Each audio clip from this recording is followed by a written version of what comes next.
This week, our focus is the parable of the sheep and goats.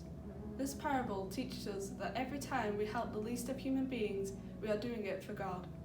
Followers of Christ should treat each other with kindness, serving them as if they were serving Christ himself. This week, let us reflect on the practical things we can do to obey this parable.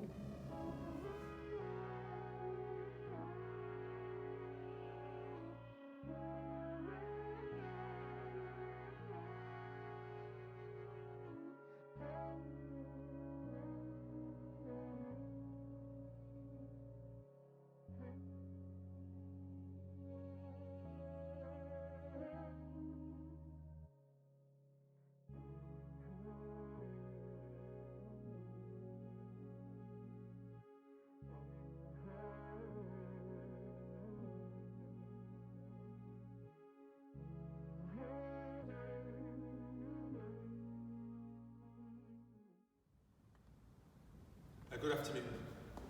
This week's reflection is called The Parable of the Sheep and the Goats. The parable of the sheep and the goats appears in the 25th chapter of Matthew's Gospel, and Jesus tells this parable about the fact that at the end of time people will be judged on how much goodness they've shown to others, and particularly to those in need.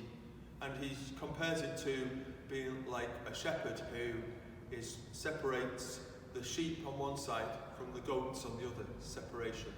And he's saying that those of us who have shown kindness and the virtue of goodness in practical love to those in need will be set aside to a special place.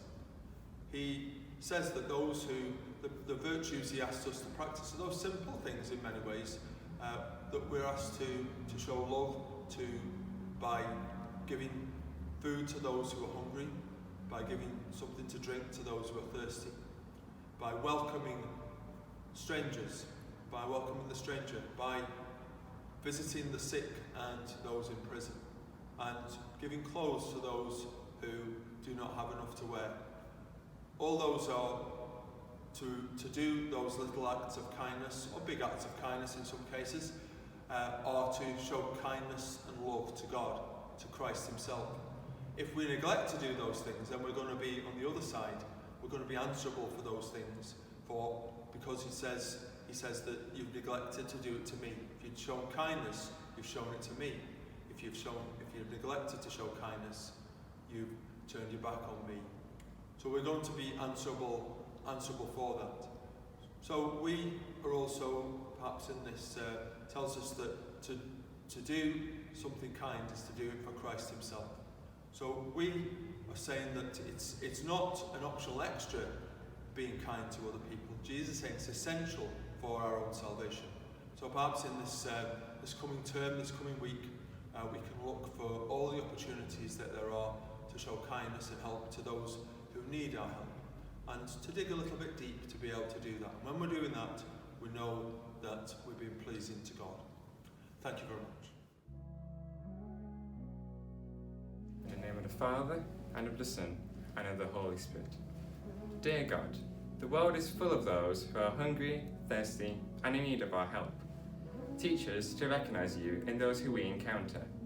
Teach us to be generous to the least of our brothers, so that we may be generous to you. Amen. In the name of the Father, and of the Son, and of the Holy Spirit.